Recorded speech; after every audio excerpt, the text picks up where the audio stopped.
அனைவருக்கும் வணக்கம். இந்த வீடியோவில் inner product space triangular inequality அதனோட ப்ரூஃப் என்னன்னு பார்த்துருவோம். சப்போஸ் u, vன்றது ரெண்டு elements belongs to vector space இருந்துச்சுன்னா நாம் u plus v less than or equal to நாம் u plus நாம் v இதை ப்ரூவ் பண்ணணும். ஸோ அதை நான் என்ன எடுத்துக்கிறேன்னா டேக் சப்போஸ் நாம் u plus v whole square. இதோட வேல்யூ என்ன sir? Very simple, inner product of u plus v, u plus v தான். ஏன் சார்னா சப்போஸ் நாம் x ஸ்கொயர், இதனோட வேல்யூ என்ன சார்னா inner product of x, x தான். சரிங்களா? இப்போ இந்த டேர்மை எக்ஸ்பேண்ட் பண்ணும். அப்போ எக்ஸ்பேண்ட் பண்ணிடலாம்னு பாருங்க. First term into first term, second term into first term, தென் first term into second term, second term into second term. அப்போ 4 டிஃப்ரெண்ட் டேர்ம்ஸ் கிடைக்கும். அதாவது ஃபர்ஸ்ட் டேர்ம் u, இங்க ஃபர்ஸ்ட் டேர்ம் u, இங்க first term u, second term v, then second term v, first term u, then second term v, இங்கே second term v. 4 different terms கிடைக்கும். சரிங்களா? So நமக்கு நல்லாவே தெரியும் இன்னர் ப்ராடக்ட்ல ஒரு ப்ராப்பர்ட்டி இருக்கு. இன்னர் ப்ராடக்டோட சில ப்ராப்பர்ட்டி, அது என்ன சார் ப்ராப்பர்ட்டி அப்படின்னா, சப்போஸ் எக்ஸ் கமா ஒய் இருந்துச்சுன்னா இது என்ன சார் பண்ணலாம்னா ஒய் கமா எக்ஸ்னு மாத்திக்கலாம். அப்படி மாத்தினா என்ன சார் ஆகும்னா காம்ப்ளெக்ஸ் கான்ஜுகேட்டா மாறிடும், அதாவது பார் வரும். அவ்வளவுதான். அப்ப இங்க u கமா v இருக்கு, இங்க v கமா u இருக்கு. அப்ப இந்த டேர்மை ரீரைட் பண்ணிடலாம். எப்படி சார் ரீரைட் பண்ணலாம்னு பாருங்க. ஸோ u கமா u அப்படியே இருக்கட்டும் சார். இந்த u கமா v டிஸ்டர்ப் பண்ணல, அப்படியே இருக்கட்டும். இந்த டேர்ம் மட்டும் v கமா uவை நம்ம u கமா vன்னு மாத்துறோம். அப்போ ஹோல் பார் போட்டு then as it is v comma v இருக்கட்டும். நமக்கு நல்லாவே தெரியும் இந்த நாம் எக்ஸ் ஸ்கொயர் அப்படின்னா ரெண்டு சேமா இருக்கும், இன்னர் ப்ராடக்ட் ஆஃப் சேம் நம்பரா இருக்கு. அப்போ இந்த டைம் என்ன ஆகுது பாருங்க சார், u கமா uன்றது நாம் u ஹோல் ஸ்கொயர் ஆயிரும். தென் இந்த டைம் என்ன ஆகுது பாருங்க, இந்த லாஸ்ட் டைமும் நாம் v ஸ்கொயர்னு போட்டுக்கலாம். அதாவது லாஸ்ட் டைம் நாம் v ஸ்கொயர்னு போட்டுக்கலாம். அப்போ இந்த ரெண்டு டேர்ம் மட்டும் தான் ஒர்க் பண்ணி ஆகும், u comma v, u comma w. So நமக்கு நல்லாவே தெரியும் சார், இந்த பார் வந்துச்சுனாலே அது என்னன்னா காம்ப்ளெக்ஸ் நம்பர். ஒரு எக்ஸ் பார் வந்துச்சுனால என்ன சார் இது காம்ப்ளெக்ஸ் நம்பர். அப்ப அந்த காம்ப்ளெக்ஸ் நம்பரை நம்ம ஒர்க் பண்ண தெரிஞ்சிருக்கணும். அதாவது காம்ப்ளெக்ஸ் நம்பர்னால இசட், இசட்ன்றது என்ன சார் எக்ஸ் பிளஸ் ஐ ஒய். இசட் பார்ன்றது என்ன சார் ரியலுக்கு பதிலாக இமேஜினரி போடணும். அப்போ எக்ஸ் மைனஸ் ஐ ஒய்னு வந்துருக்கும். ஸோ இங்க வரக்கூடிய u கமா v நம்ம இசட்ன்ற மாதிரி எடுத்துக்குவோம். u கமா v பாரை இசட் பார் மாதிரி அஷ்யூம் பண்ணிக்கலாம். அப்ப இங்க என்ன இருக்குன்னு பாருங்க, இசட் பிளஸ் இசட் பார் ஃபார்மேட்ல இருக்கு. அப்ப ரெண்டு ஆட் பண்ண என்ன கிடைக்குன்னு பாருங்க சார், எக்ஸ் பிளஸ் ஐ ஒய், தென் எக்ஸ் மைனஸ் ஐ ஒய். ரெண்டு ஆட் பண்ணா ஐ ஒய் கட் ஆகும். அப்ப என்ன சார் கிடைக்கும் நமக்கு 2 டைம்ஸ் எக்ஸ்ன்னு கிடைக்கும்.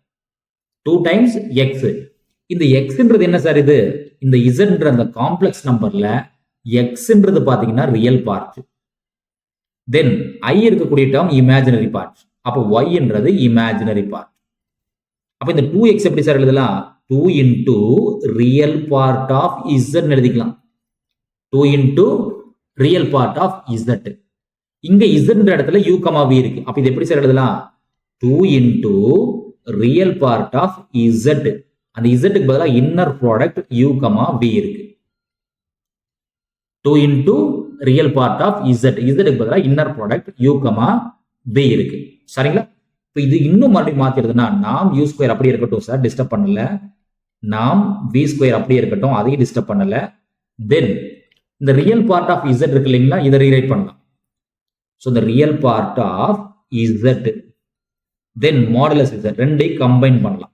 ஏன்னா இங்கே இசட் தான், அங்கே இசட் தான். இப்போ மாடுலஸ் இசட்ன்றது நமக்கு நல்லாவே தெரியும் sir, square root of real part. அப்போ ரியல் பார்ட் இங்கே X plus imaginary part Y. அப்போ square root of X square plus Y square. அப்போ இதை ஸ்கொயர் பண்ணும்போது ஆல் நெகட்டிவ் பிகம்ஸ் பாசிட்டிவ். அப்போ மாடுலஸ் இசட்ன்றது கண்டிப்பா கிரேட்டரா தான் இருக்கும், greater then or equal to 0வா தான் இருக்கும். சரிங்களா? அப்போ சப்போஸ் இந்த இசட்ல மேபி நெகட்டிவ் வேல்யூஸ் கூட இருக்கலாம். இசட் அந்த காம்ப்ளெக்ஸ் நம்பர்ல நெகட்டிவ் வேல்யூஸ் கூட இருக்கலாம், தப்பு கிடையாது. ஆனா மாடுலஸ் z வரும்போது ஆல் நெகட்டிவ் பிகம்ஸ் பாசிட்டிவ். அப்ப இந்த ரியல் பார்ட் போடும்போது less than or equal to z, இந்த டேர்ம் தான் அதிகமா இருக்கு. அப்ப இந்த 2 into real part of u, vன்றது பதிலா நம்ம என்ன சார் பண்ணலாம்னா 2 இன்டூ மாடுலஸ் z போட்டுக்கலாம். மாடுலஸ் z, அந்த z பதில் என்ன சார் இருக்கு, நமக்கு இன்னர் ப்ராடக்ட் u, v இருக்கு. சரியா சார்? இந்த z பதிலா inner product of u, v. So நமக்கு நல்லாவே தெரியும் Cauchy squares inequality. Cauchy squares inequality நமக்கு நல்லாவே தெரியும். அது என்ன சார் குவாச்சி ஸ்கொயர்ஸ் இன்இக்வாலிட்டி அப்படின்னா modulus inner product u, v இருந்துச்சு அப்படின்னா இது less than or equal to u, நாம் u இன்டு நாம் v எழுதிக்கலாம். சரிங்களா? அப்ப இதை சப்ஸ்டிட் பண்ணுங்க. முன்னாடி இருக்கக்கூடிய இந்த ஈக்குவேஷன் நம்பர் 1 ஏதோ ஒன்று வச்சுக்கலாம், நம்மளோட கன்வீனியன்ட் தான். 1ல சப்ஸ்டிட் பண்ணுங்க. அப்ப நாம் u plus v whole square less than or equal to நாம் u ஸ்கொயர் பிளஸ் நாம் v ஸ்கொயர் பிளஸ் 2 டைம்ஸ் நாம் u இன்டு நாம் v. இங்க ஈக்குவல் டு சிம்பிள் என்ன சார் ஆயிடுச்சு, less than or equal to ஆயிடுச்சு. ஏன் less than or equal to ஆயிடுச்சு, இந்த u, vக்கு பதிலா நாம் u நாம் v ரிசல்ட் போடும்போது less than or equal to convert ஆகும். ஓகேங்களா? ஓகே, இந்த RHS பாருங்க சார், இது என்ன ஃபார்மட்ல இருக்கு, a ஸ்கொயர். இது என்ன ஃபார்மட்ல சார் இருக்கு, b ஸ்கொயர். இது என்ன ஃபார்மட்ல சார் இருக்கு, 2ab. அப்ப இது என்ன ஃபார்மட்ல சார் இருக்கு, a plus b whole square ஃபார்மட்ல இருக்கு இல்லைங்களா? அப்ப a கான வேல்யூ நாம் u, b கான வேல்யூ நாம் v ஹோல் ஸ்கொயர் ஃபார்மட்ல இருக்கு. இந்த பக்கம் என்ன சார் இருக்கு, நாம் u plus v whole square. அப்ப ரெண்டு பக்கம் ஸ்கொயர் ரூட் ஆபரேட் பண்ணுங்க. Taking square root on both sides. கமாவிக்கு ரெண்டு பக்கம் ஸ்கொயர் ரூட் ஆபரேட் பண்ண என்ன ஆகும், அதாவது ஒரு a ஸ்கொயர் இருக்கு சார், அதுக்கு ஸ்கொயர் ரூட் எடுக்கிறோம். அப்ப என்ன சார் ஆயிரும், ரூட்டும் பவர் 2 கட் ஆயிரும். அப்ப a மட்டும் கிடைக்கும். அப்ப இந்த லாஜிக் படி பார்த்தீங்க என்ன கிடைக்கும், நாம் u plus v less than or equal to நாம் u பிளஸ் நாம் v கிடைக்கும். ஸோ இது நமக்கு தேவையான ட்ரையாங்குலர் இன்இக்வாலிட்டின்னு சொல்லுவோம். நன்றி. மீண்டும் இன்னொரு வீடியோ பதிவில் பார்ப்போம். இந்த வீடியோ நம்ம கிளாஸ் இருக்கக்கூடிய இந்த மெத்தட் உங்களுக்கு பிடிச்சிருந்துச்சுன்னா நம்ம சேனலை சப்ஸ்கிரைப் பண்ணுங்க, வீடியோஸ் லைக் பண்ணுங்க, கமெண்ட்ஸ் பண்ணுங்க. மீண்டும் இன்னொரு வீடியோ பதிவில் பார்ப்போம். நன்றி. அனைவருக்கும் வணக்கம். இந்த வீடியோவில் inner product space triangular inequality அதனோட ப்ரூஃப் என்னன்னு பார்த்துருவோம். சப்போஸ்